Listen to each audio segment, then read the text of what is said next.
नमस्कार साथियों, मैं विमल त्रिपाठी मिल्की वे टीचर सब एमटीएच के यूट्यूब चैनल पर आप सभी का बहुत बहुत स्वागत है। तो साथियों, जैसा कि आप लोग जान रहे हैं, टीजीटी पीईटी 2026 का विज्ञापन बहुत जल्दी आने वाला है और ये विज्ञापन भी बड़ा होगा। सभी को इसका बेसब्री से इंतजार है, सभी छात्र छात्राओं को, और हम शिक्षकों को भी इसका बेसब्री से इंतजार है, क्योंकि यह अ, आपके प्रयासों को अंतिम मुकाम तक पहुंचाने का बहुत बड़ा अवसर साबित होने वाला है। तो इसी क्रम को जारी रखते हुए हम लोगों की ऑफलाइन ऑनलाइन क्लासेस सभी शुरू हो चुकी हैं, और अ, उसी क्रम में आज हम लोग एक टॉपिक का अध्ययन करेंगे जिसका नाम है बालू का स्तूप। और जैसा कि आप लोगों ने, जिन छात्रों ने अभी विगत परीक्षाएं दी हैं, उन्होंने देखा है कि चाहे वो जीआईसी प्रवक्ता का एग्जाम हो या टीजीटी पीजीटी 2022 का एग्जाम हो, पेपर सभी के, ज्योग्राफी में सबके पेपर कठिन आए थे और आयोग अब पेपर कठिन ही बनाएगा। तो सभी विषय के पेपर लगभग लगभग कठिन ही आएंगे। तो आवश्यकता इस बात की है कि आप अपने को उस स्तर पर तैयार करिए, आप अपने को उस लेवल पर जाकर तैयार करिए। और हम पिछले 12 वर्षों से भूगोल पढ़ा रहे हैं और डीप लेवल पर ही अपने ऑफलाइन क्लासेस में पढ़ाते चले आ रहे हैं। वही मार्गदर्शन आपको ऑनलाइन पर मिलेगा। और जिस तरह के प्रश्न आपने इन परीक्षाओं में देखे हैं जो अभी आपके हाल में ही संपन्न हुई हैं, उस तरह के प्रश्नों का अभ्यास हम पिछले 10 से 12 वर्षों में करवाते चले आ रहे हैं अपने ऑफलाइन क्लासेस में। उसी तरह का गाइडेंस, उसी तरह का अभ्यास और वही प्रैक्टिस, उसी तरह का गाइडेंस, उसी तरह का अभ्यास आपको हमारी ऑनलाइन क्लासेस में देखने को मिलेगा। तो आइए आज देखते हैं, बालू का स्तूप पर आज हम अध्ययन करेंगे। और बालू का स्तूप का अच्छे से अध्ययन करने के लिए इसको हमने 4 सेगमेंट में बांटा है।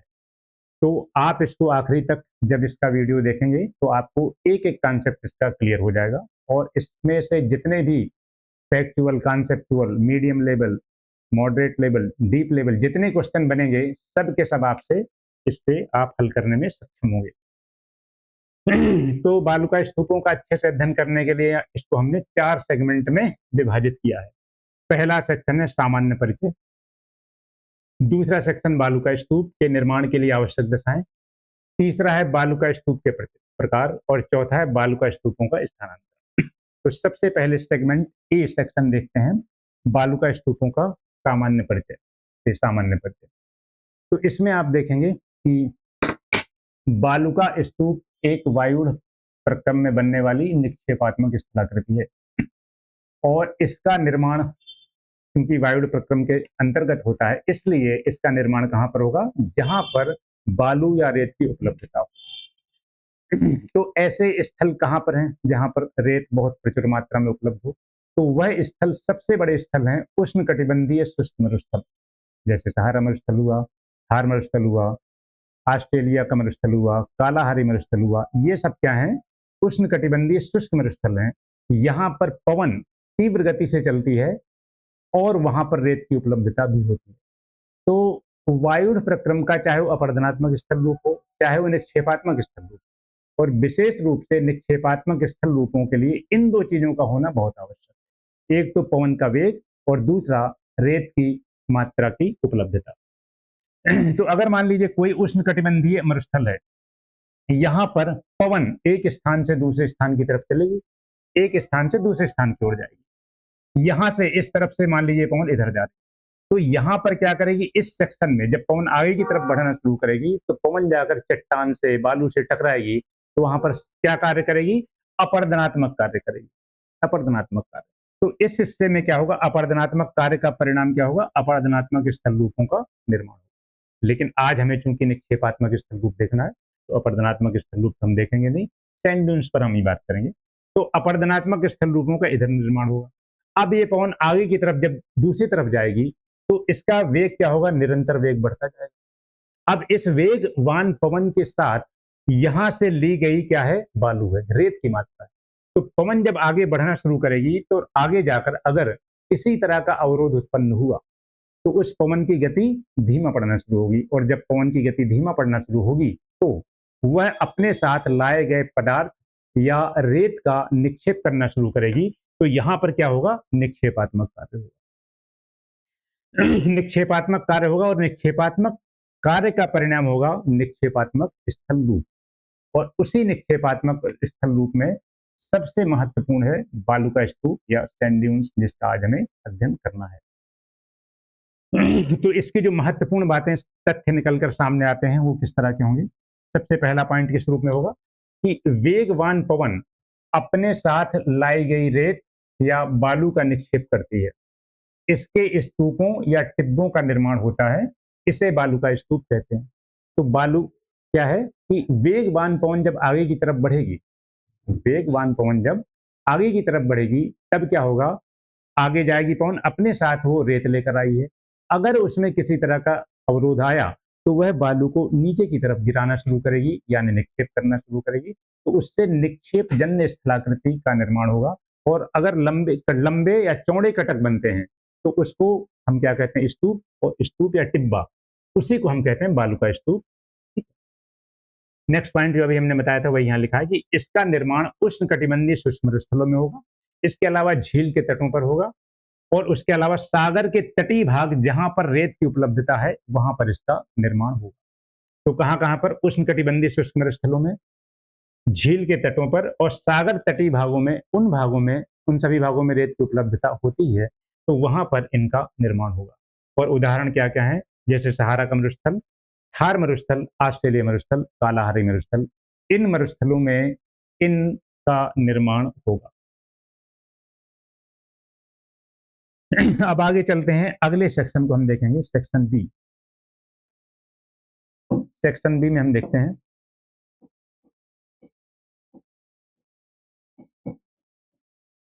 बालू का स्तूप,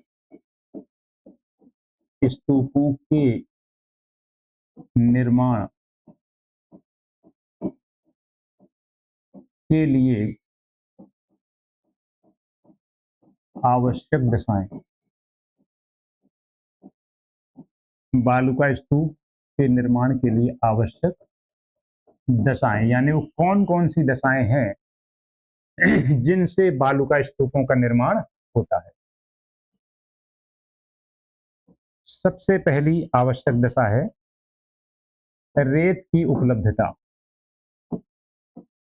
रेत या बालू की उपलब्धता, ये सबसे महत्वपूर्ण घटक है। सबसे महत्वपूर्ण घटक है रेत या बालू की उपलब्धता, क्योंकि अगर रेत या बालू की उपलब्धता ही नहीं होगी तो निक्षेप किस बात का होगा। तो इसका तात्पर्य है कि रेत या बालू प्रचुर मात्रा में उपलब्ध होनी चाहिए, प्रचुर मात्रा में या अधिक मात्रा में उपलब्ध होनी चाहिए। पहली आवश्यक शर्त ये है।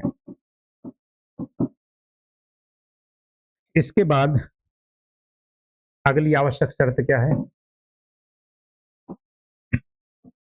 वेगवान पवन। वेगवान पवन माने पवन की गति तेज होनी चाहिए, क्योंकि अगर पवन की गति तेज नहीं होगी तो वह भार को एक स्थान से दूसरे स्थान की ओर नहीं ले जा सकेगी। पवन जब एक स्थान से दूसरे स्थान की ओर प्रवाहित होगी तो उसकी पवन की गति तेज होनी चाहिए, तब तो इस भार को ढो सकेगी। क्योंकि अगर पवन का भार मंद है तो वह बालू को बहुत दूर तक नहीं ले जा सकेगी, यानी वेगवान पवन का होना बहुत आवश्यक है। अगला है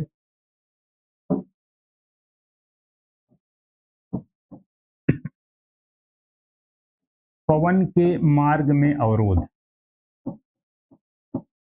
पवन के मार्ग में अवरोध, तो पवन के मार्ग में अवरोध होने चाहिए, अलग अलग तरह के अवरोध। जब अवरोध आएंगे तब जाकर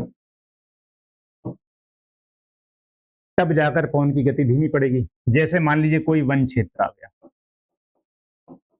वन आ गया, वन आ गया, वन क्षेत्र आ गया, तब क्या होगा, ये वन है। अब क्या होगा, जो पवन अपने साथ रेत या बालू को लेकर आ रही है वो वन से टकराएगी, वन क्षेत्र से टकराएगी, तो उसकी गति क्या होगी, धीमा पड़ना शुरू करेगी। जब पवन की गति धीमी पड़ने शुरू होगी तो क्या करेगी, अपने साथ लाई गई रेत को नीचे की तरफ गिराना शुरू करेगी।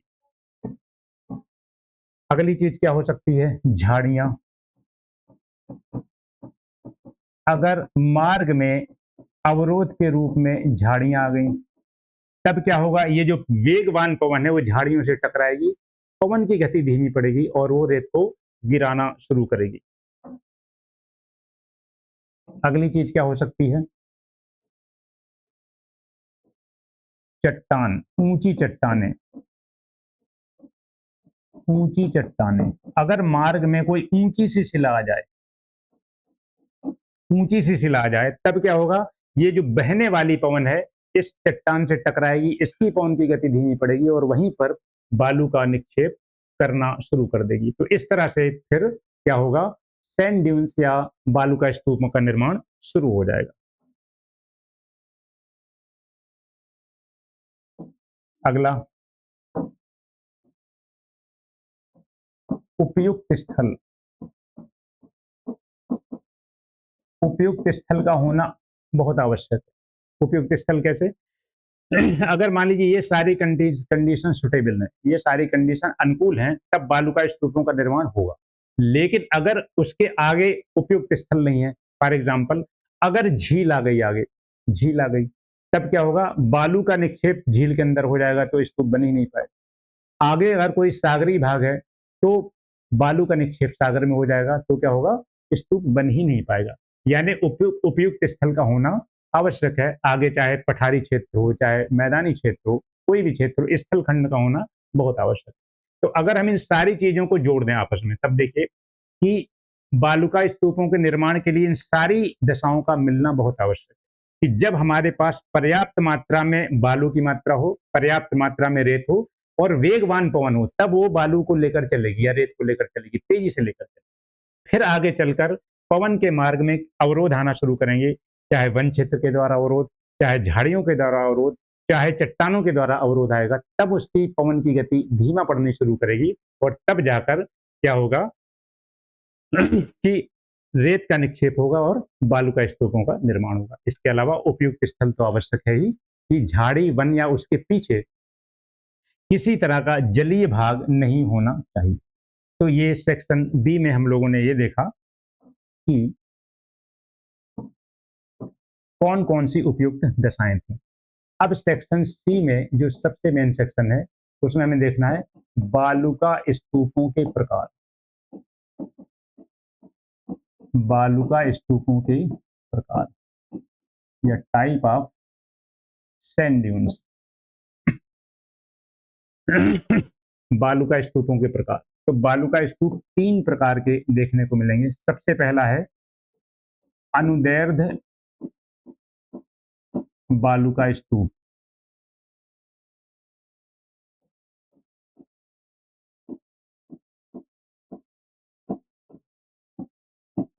अनुदैर्ध्य बालूका स्तूप।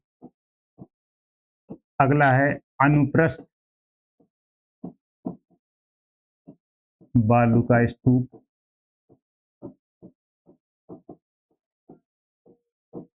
और तीसरा है बरखान या बरकान।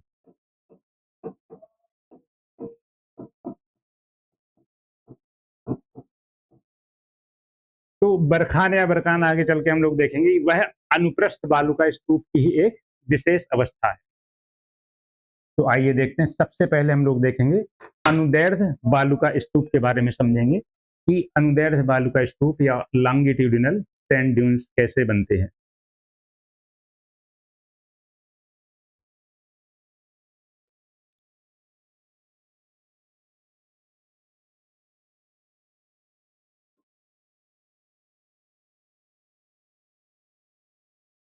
तो नंबर एक, सबसे पहला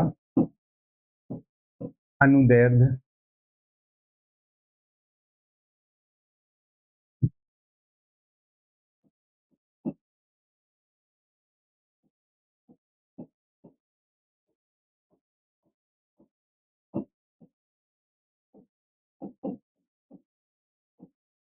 बालूका स्तूप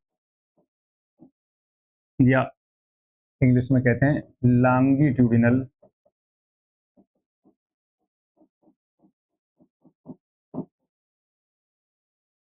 सैंड ड्यून्स।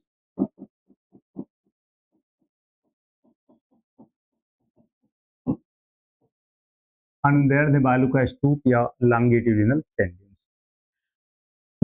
तो अनुदैर्ध्य बालू का स्तूपों का निर्माण कब होता है, उसके लिए जो आवश्यक दशाएं हैं वो क्या क्या है। अनुदैर्ध्य बालू का स्तूपों के लिए वही बात, रेत की मात्रा सबसे पहले तो प्रचुर मात्रा में होना चाहिए। अगली चीज ये है कि पवन का वेग बहुत अधिक होना चाहिए। तो जब पवन का वेग बहुत अधिक होता है और रेत की मात्रा बहुत अधिक होती है तो पवन की दिशा में ही, पवन के ही समानांतर दिशा में निक्षेप होना शुरू हो जाता है। और जो चीजें हम लोग पहले देख चुके हैं कि उसमें किसी वन का अवरोध, वृक्षों का अवरोध या झाड़ियों का अवरोध या चट्टानों का, ऊंची ऊंची शिलाओं का अवरोध होना तो आवश्यक है, वो तो अंडरस्टूड चीज है, तो वो तो होना रहना आवश्यक है। तो मुख्य चीजें जो हम उस पर ध्यान दे रहे हैं वो क्या है, बालू की बहुत अधिक मात्रा होना चाहिए एक बार, जिससे निक्षेप दूर तक हो, लंबा निक्षेप हो। और अगला, पवन का वेग अधिक होगा तो पवन क्या होगी, जब अवरोध आएगा तो अपनी ही दिशा में लंबे लंबे कटक टाइप का निक्षेप बनाना शुरू कर देती है। तो उसमें किस तरह के निक्षेप बनेंगे, ऐसे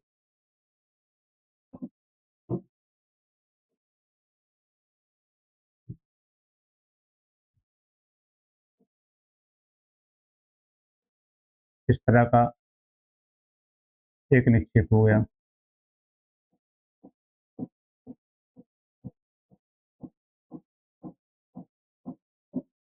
अगला निक्षेप हो गया ऐसे।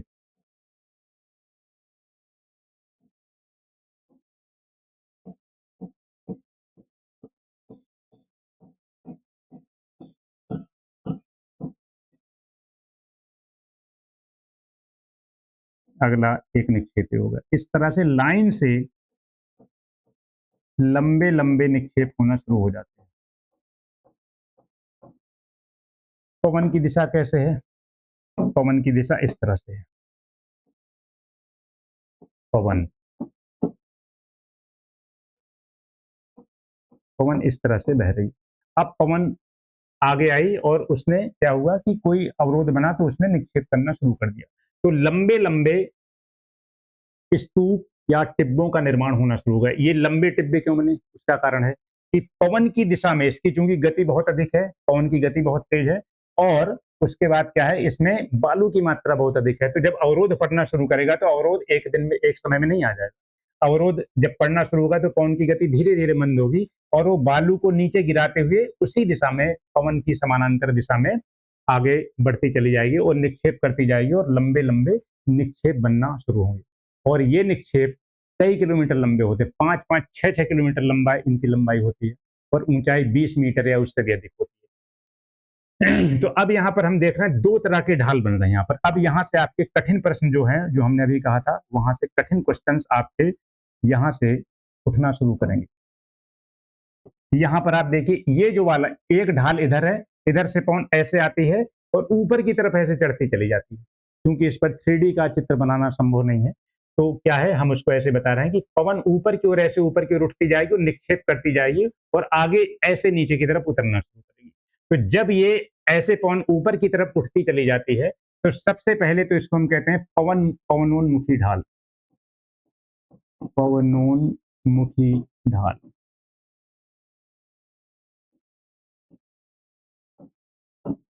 ये वाला, ये पवनोन्मुखी ढाल है, माने जिधर से पवन आ रही है उसे हम क्या कहते हैं, पवनोन्मुखी ढाल या विंडवर्ड स्लोप। ये वाला ढाल जिधर से पवन आ रही है। अब ये पवनोन्मुखी ढाल है, इसका ढाल कैसा होगा, मंद ढाल होगा। मंद ढाल होगा क्योंकि यहाँ से पवन धीरे धीरे ऊपर की तरफ चढ़ेगी, तो ऊपर की तरफ ऐसे चढ़ते हुए रेत का निक्षेप करते हुए आगे की तरफ बढ़ती चली जाएगी। तो यह ढाल, चाहे ये ढाल हो चाहे ये ढाल हो, ये तीनों की तीनों ढाल क्या है, पवनोन्मुखी ढाल है और मंद ढाल है। इधर वाला ढाल देखिए, जो इस तरफ का ढाल है, इसे कहा जाता है लीवर्ड स्लोप या पवन विमुखी ढाल। पवन विमुखी ढाल या लीवर्ड स्लोप कहते हैं इसको इंग्लिश में। ये पवन मुखी ढाल जो होता है, ये कैसा होगा, तीव्र ढाल होता है। अब यहाँ से आपको बहुत अच्छे क्वेश्चन आ सकते हैं, सेंटेंस के रूप में प्रश्न आ सकते हैं। वो सेंटेंस बना देंगे कि पवनोन्मुखी ढाल, सेंटेंस फर्स्ट, पवनोन्मुखी ढाल मंद ढाल होता है, सेंटेंस सही है। सेंटेंस सेकंड, पवनमुखी विमुखी ढाल तीव्र ढाल होता है, ये भी सही है। और अगर उन्होंने पलट दिया कि निम्न कथनों पर विचार कीजिए और नीचे दिए कूटों से सही उत्तर का चयन। सेंटेंस फर्स्ट में लिख दिया कि पवनोन्मुखी ढाल तीव्र ढाल होता है, ये गलत हो गया क्योंकि मंद है। अगला लिखा सेंटेंस सेकंड में कि पवन विमुखी ढाल मंद ढाल होता है, ये भी गलत है क्योंकि ये तीव्र ढाल होता है। तो इस तरह से कॉन्सेप्ट बेस पर, फैक्ट के बेस पर क्वेश्चंस को जोड़ जोड़कर बनाया जाता है। और अभी आपने पिछली परीक्षाओं में देखा कि इस तरह के क्वेश्चंस बनाए गए हैं। अब अगली चीज क्या होती है कि ये स्तूपों का निर्माण हो गया, बीच में आप रिक्त स्थान देख रहे हैं, ये क्या है? पवन तो लगातार बह रही है, तो यहां पर उसने निक्षेप कर दिया। बीच में क्या करते होता है कि बीच में पवन को जब जगह मिलती तो यहां से पवन आगे बढ़ती तो इसको काटती चली जाती, इस रेत को काट कर ले जाकर आगे कहीं ले जाती। तो यहां पर क्या हो जाता है, रिक्त क्षेत्र बीच में हो जाता है। रिक्त क्षेत्र ये वाला रिक्त क्षेत्र है। इस रिक्त क्षेत्र को कहा जाता है कॉरिडोर। इस रिक्त क्षेत्र को कहते हैं कॉरिडोर। और सहारा मरुस्थल में इसी कॉरिडोर को कहा जाता है गासी। सहारा में, सहारा मरुस्थल में, सहारा मरुस्थल में इसी कॉरिडोर को गासी के नाम से जानते हैं। तो कई तरह के प्रश्न आ सकते हैं कि गासी किसे कहते हैं, गासी किसे कहते हैं। ए ऑप्शन में पूछ सकते हैं कि क्या कहते हैं कि इन बालुका स्तूपों को, या बालुका स्तूपों के पवनमुखी ढाल को, बालुका स्तूप के पवन विमुखी ढाल को। डी ऑप्शन बना सकते हैं दो बालुका स्तूपों के मध्य के रिक्त क्षेत्र को। तो अलग अलग तरह के प्रश्न बनेंगे। अगर आपने कॉन्सेप्ट और फैक्ट को ठीक से समझ लिया तो आपसे सारी चीजें बन जाएंगी, ठीक है? तो अब इसके जो मेन पॉइंट सामने आ रहे हैं वो क्या क्या आ जाते हैं। पहला पॉइंट, क्योंकि ये अनुदैर्ध्य बालुका स्तूप हैं, इनका निर्माण क्या होता है, पवन की दिशा में होता है। इनका निर्माण पवन की दिशा के समानांतर, पवन की दिशा के समानांतर होता है।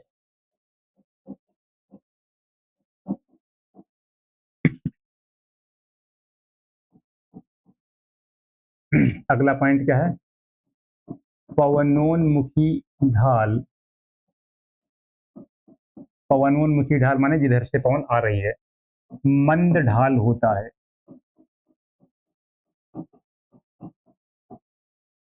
अगला, पवन विमुखी ढाल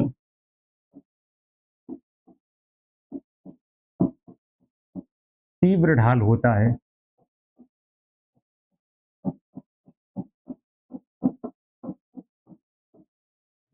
नेक्स्ट पॉइंट,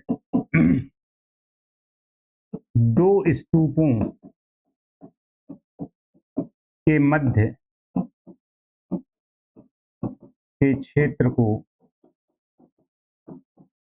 कॉरिडोर कहते हैं। सहारा मरुस्थल में इसे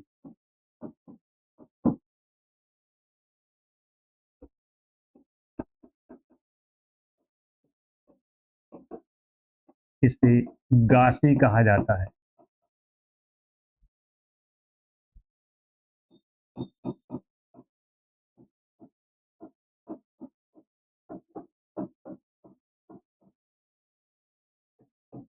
अगला पॉइंट, इनकी लंबाई 5 से 6 किलोमीटर और ऊंचाई 20 मीटर या अधिक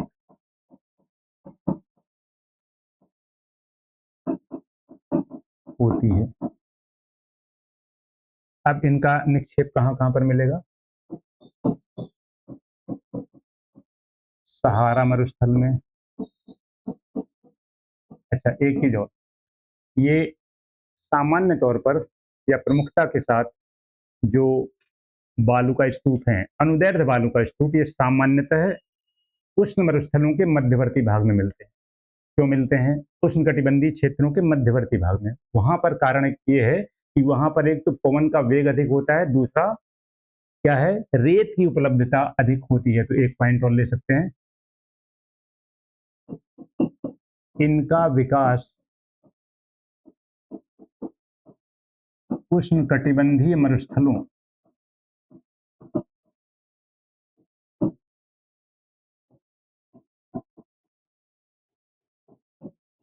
के मध्य भागों में या आंतरिक भागों में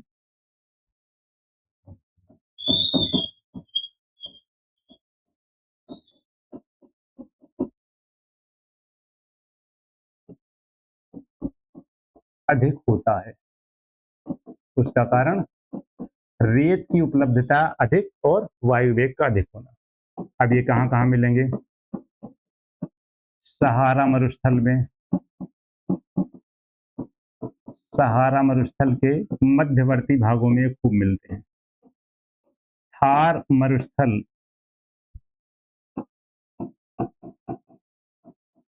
में, जैसलमेर में, ये भारत में जैसलमेर में इनका विस्तार काफी देखने को मिलता है, लॉन्गिट्यूडिनल सैंड ड्यून्स का। तो ये था क्या, अनुदैर्ध्य बालू का स्तूप या लॉन्गिट्यूडिनल सैंड ड्यून्स। अब अगला हम लोग देखेंगे दूसरा, नंबर 2 क्या है? अनुप्रस्थ बालू का स्तूप।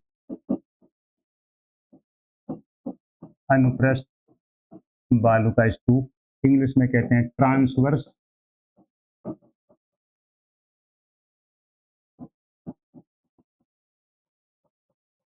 Sand dunes.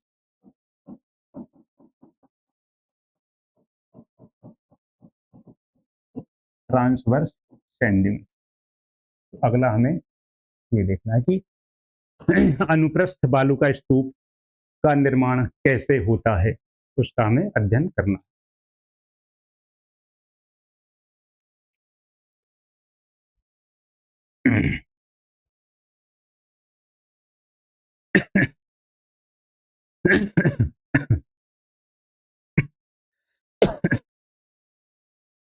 तो अभी हम लोगों ने अनुदैर्ध्य बालू का स्तूपों के बारे में देखा था। अभी हम लोगों ने अनुदैर्ध्य बालू का स्तूपों के बारे में देखा। उसमें हमने देखा कि उसके लिए जो आवश्यक शर्तें हैं वो है रेत की उपलब्धता अधिक हो और वायु वेग जो है वो भी तीव्र हो, तब अनुदैर्ध्य बालू का स्तूप बनते हैं। अनुप्रस्थ बालू का स्तूप में क्या होगा? अनुप्रस्थ बालू का, उसमें हमने देखा था कि उनकी जो निक्षेप है वो पवन की दिशा में होता है, लंबे लंबे। अनुप्रस्थ बालू का स्तूप किसे कहते हैं? जब स्तूपों या टिब्बों का निर्माण पवन की गति के परपेंडिकुलर, यानी पवन की गति के लंबवत बने। उसका भी हम लोग चित्र देखेंगे। पवन की गति के जब लंबवत स्तूपों का निर्माण होता है तब हम उसे क्या कहते हैं? अनुप्रस्थ बालू का स्तूप। तो ये कब होगा? ये तब होगा जबकि पवन का वेग मंद हो जाए। बालू की मात्रा तो अधिक रहे, बालू की मात्रा यहां भी अधिक चाहिए, लेकिन पवन का स्पीड धीमी हो जाए। स्पीड धीमी हो जाएगी तो क्या होगा? बालू की को अधिक दूर तक ले नहीं जा पाएगा। अभी हम शुरू में यही बात कर रहे थे कि अगर पवन का वेग कम हो तो वो बालू का परिवहन दूर तक नहीं कर पाएगा, रेत का परिवहन दूर तक नहीं कर पाएगा। तो अनुप्रस्थ बालू का स्तूप उसी कंडीशन में बनते हैं कि जबकि बालू की मात्रा या रेत की मात्रा तो बहुत है, लेकिन पवन का वेग ही कम है। जब पवन का वेग कम होगा तो क्या करेगा कि पास में ही उसका निक्षेप कर देगा। जब पास में ही निक्षेप कर देगा तो उसका डिपोजिशन किस तरह से होगा, निक्षेप किस तरह से होगा, ऐसे इस तरह बनेगा,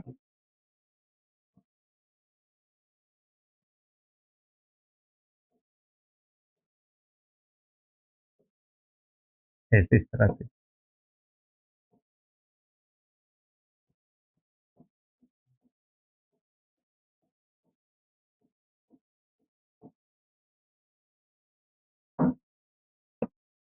पवन मान लीजिए ऐसे आ रही है,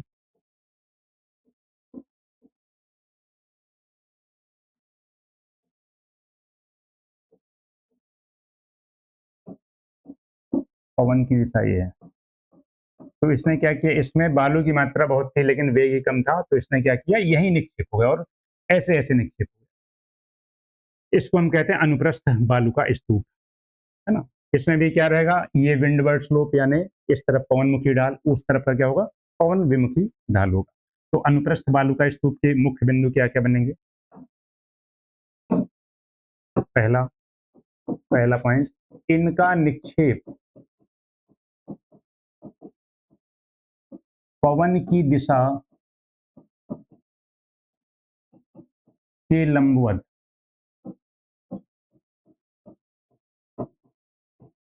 पवन की दिशा के लंबवत होता है, ठीक है। इसलिए इसको हम अनुप्रस्थ बालू का स्तूप कहते हैं। अगली चीज क्या है, इसमें बालू या रेत की मात्रा, बालू या रेत की मात्रा अधिक होती है, अधिक होती है, किंतु पवन का वेग, किंतु पवन का वेग मंद होता है, किंतु पवन का वेग मंद होता है। तो इस तरह से अनुप्रस्थ बालू का स्तूपों का निर्माण इस तरह से होता है, ठीक है। अब इसी अनुप्रस्थ बालू का स्तूप की विशिष्ट स्थिति आगे बरखान में देखने को मिलती है। तो इसमें इतना ही है। अब तीसरा जो हमें देखना है प्रकार, वो क्या है, बरखान या बरकान। तीसरा है बरखान या बरकान।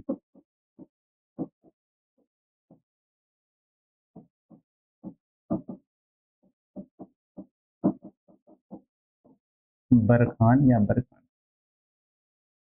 तो बरखान या बरकान का जो निर्माण है वो इसी की तरह, इसी के माध्यम से होता है। किसके, अनुप्रस्थ बालू का स्तूप से ही होता है। उसको अभी हम लोग आगे देख लेंगे। इसी पर जब पवन का वेग पड़ता है इस पर, तो ये क्या करता है, इसको सींगों के रूप में निकाल देता है, सींग के रूप में इसकी स्थलाकृति बना देता है। उसकी स्थलाकृति पहले हम लोग देख लें, उसके बाद उसकी मेन पॉइंट्स को हम लोग देखेंगे कैसे वो बन जाता है।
बरखान की स्थलाकृति या आकृति इस तरह से बनती है। ये बरखान का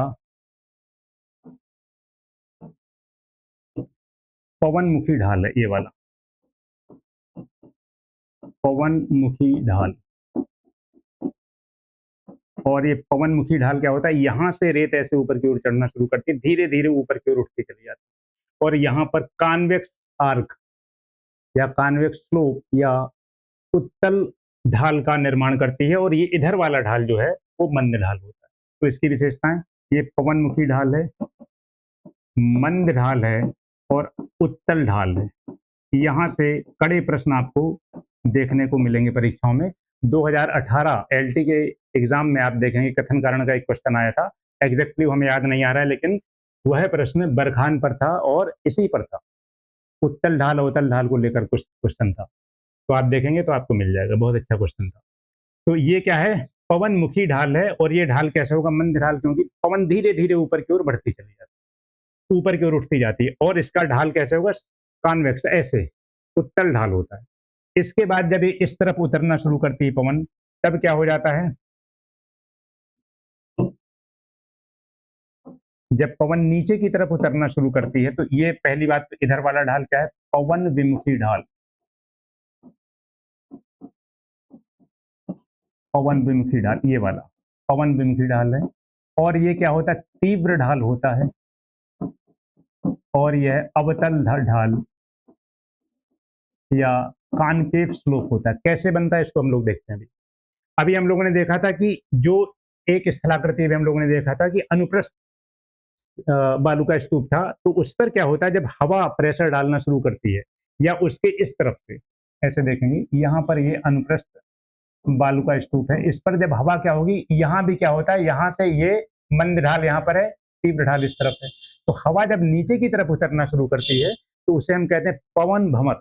ये पवन भंवर जब उतरती है, तो इसके बीच में से उतरना शुरू करती है। जब ये पवन भंवर उतरेगी, तो क्या करेगी, इधर वाले स्लोप को ऐसे बना देती है। कैसे, इधर वाला स्लोप है ऐसे बना देगी, माने अवतल आकार का, क्योंकि पवन ऐसे बरखान के ऊपर से आई और ऐसे उतरना शुरू किया। जब ऐसे उतरना शुरू करेगी, तो इधर से आई तो निक्षेप करती आई, और इधर उतरना शुरू किया तो इस ढाल को काटते हुए ये अवतल आकार में ऐसे बना देती है, अवतल आकार में ऐसे बना देती है। तब क्या करेगी, यहां से जो काट कर रेत लाई है, उसका डिपोजिशन इन छोरों पर, सिरों पर करना शुरू करती है। यानी यहां से उतरने वाली पवन जो है, पवन भंवर, इस किनारे पर और इस किनारे पर, माने इधर की तरफ निक्षेप करेगी, इधर की तरफ निक्षेप करेगी। तो ये पवन इधर का हिस्से को काटकर आर्क ऐसे बनाती चली जाती है, इस तरह से ऐसे। एक चीज ये हो गई। अब इधर से पीछे से जो आने वाली पवन है, वो क्या करती है, इस पर निक्षेप करते हुए इसको आगे की तरफ बढ़ाती चली जाती है। जो मुख्य पवन है, बगल बगल से आकर क्या करती है, इसके निक्षेप को और आगे बढ़ाकर इसके सींग को और लंबाई प्रदान करती है। तो यहाँ पर हम जो देख रहे हैं, जो नुकीली सिरे हैं या सींग निकले हुए हैं, ये क्या है, जो सींग निकले हुए हैं, इसका निर्माण दो कारणों से। यहां से उतरने वाली पवन, इससे यहां से जो पवन भंवर उतर रही, वो क्या करती है, अपर्दन के द्वारा मिली हुई बालू का निक्षेप यहां पर करेगी, यहां पर निक्षेप करेगी। इससे पहले सिरों का निर्माण होगा, सींगों का निर्माण होगा। फिर किनारे से आने वाली पवन इसके सींगों को और आगे की तरफ विस्तार देती चली जाती है, और इस तरह से यह बरखान अर्धचंद्राकार स्थलाकृति का निर्माण होता है। तो यहाँ से बहुत अच्छे अच्छे क्वेश्चन आ सकते हैं। पवनमुखी ढाल है, मंद ढाल है, उत्तल ढाल है, ये वाला इधर वाला पवन विमुखी ढाल है, तीव्र ढाल है और अवतल ढाल। क्यों बने, ये हमने कारण आपको समझा दिए हैं। तो इसके मुख्य पॉइंट क्या है, मुख्य बिंदु क्या बनेंगे इसके, बरखान अनुप्रस्थ बालू का स्तूप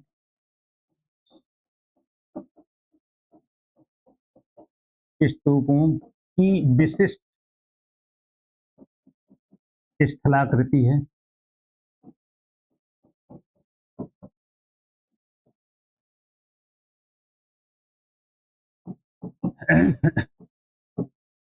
इनका निर्माण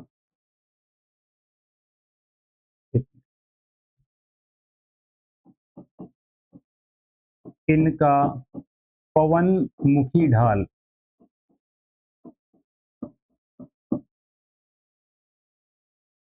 मंद तथा उत्तल आकार का होता है।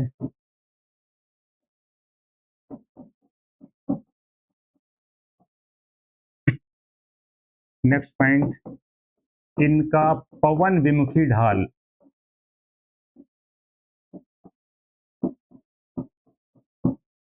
तीव्र तथा अवतल आकृति का होता है।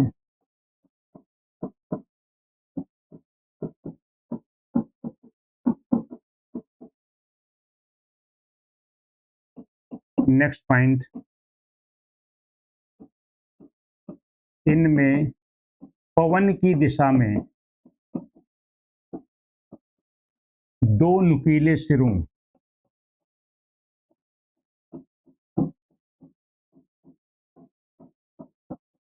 या ब्रैकेट में सींगों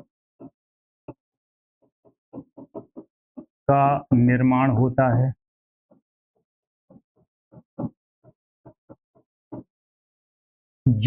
जिसमें पवन भंवर द्वारा निक्षेपित रेत तथा प्रचलित पवन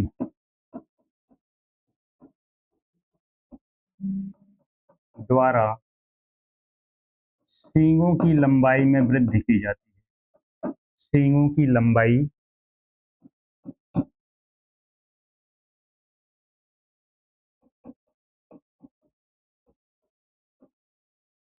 वृद्धि की जाती है।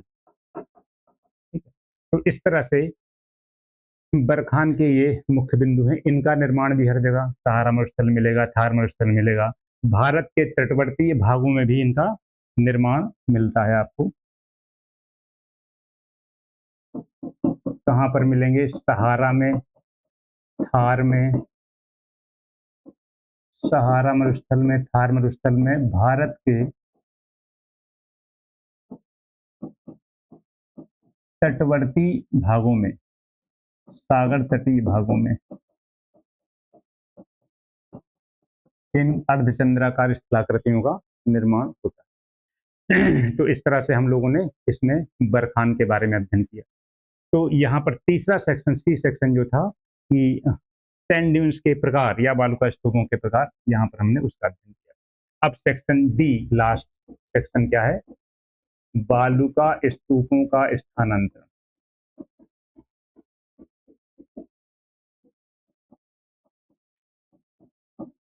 बालुका स्तूपों का स्थानांतरण।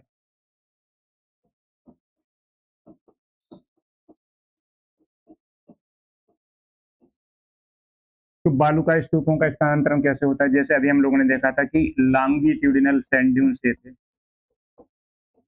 या अनुदैर्ध्य बालुका स्तूप ये थे। अब क्या है, पवन जब प्रवाहित होती है, पवन ऐसे प्रवाहित हो रही है, तो ये क्या करती है? ये इन्हीं का निर्माण करती है, आगे चल के इन्हीं को खिसकाती भी है। कैसे? आगे क्या करेगी? इधर की ओर निरंतर ये क्या करती जाती है? निक्षेप। तो इसका आकार बढ़ता जाएगा और इधर से क्या करती है? पवन आगे बढ़ती तो आगे इसको, आगे बढ़ेगी तो इसको काटती भी है, इसको काटेगी और इसका निक्षेप आगे करती जाएगी। माने ये बालुका स्तूप जो यहाँ से चालू हो रहा था, अब यहाँ तक चला जाएगा। माने अब इतना हिस्सा कट जाएगा और आगे इतना निर्माण अतिरिक्त बढ़ जाएगा। कुछ समय बाद इतना हिस्सा कट जाएगा, आगे का निर्माण आगे बढ़ता चला जाएगा। माने बालुका स्तूप आगे की तरफ खिसकते हैं सभी। अनुदैर्ध्य बालुका स्तूप का भी स्थानांतरण होता है, अनुप्रस्थ बालुका स्तूपों का भी होता है और बरखान का भी होता है।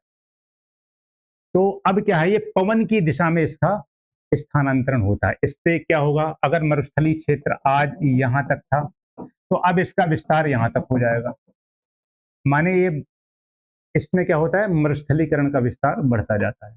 तो एक तरह से बालुका स्तूपों का स्थानांतरण उर्वर मिट्टी के लिए दुश्मन की तरह है ना? अगर बालुका स्तूपों का विस्तार होगा तो मरुस्थलीकरण का विस्तार होगा, मरुस्थलीकरण का विस्तार होगा या मरुस्थलीकरण होगा या मरुस्थलों का विस्तार होगा, तो उर्वर भूमि घटती जाएगी।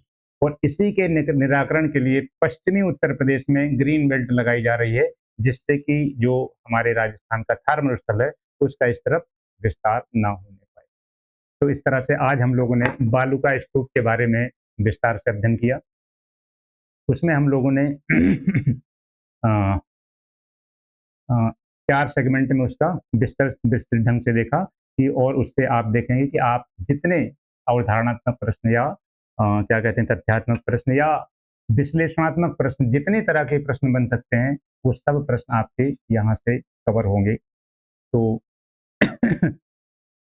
एक प्रश्न आपके लिए हम दे रहे हैं, उसके लिए आप बताएंगे, पूरा आप पढ़ेंगे तो आपको आराम से उसका जवाब दे सकते हैं। पूरे वीडियो को देखने के बाद आप आराम से जवाब दे सकते हैं।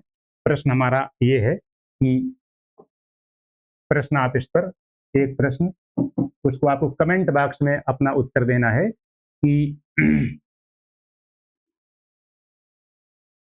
गासी गासी किसे कहते हैं?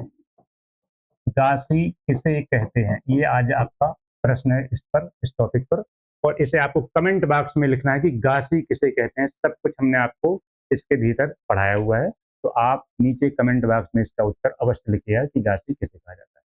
तो चलिए आज की क्लास हम यहीं रोकेंगे, समाप्त करेंगे, और अगले किसी वीडियो में फिर आपसे हम फिर मिलेंगे। तब तक के लिए बहुत बहुत धन्यवाद।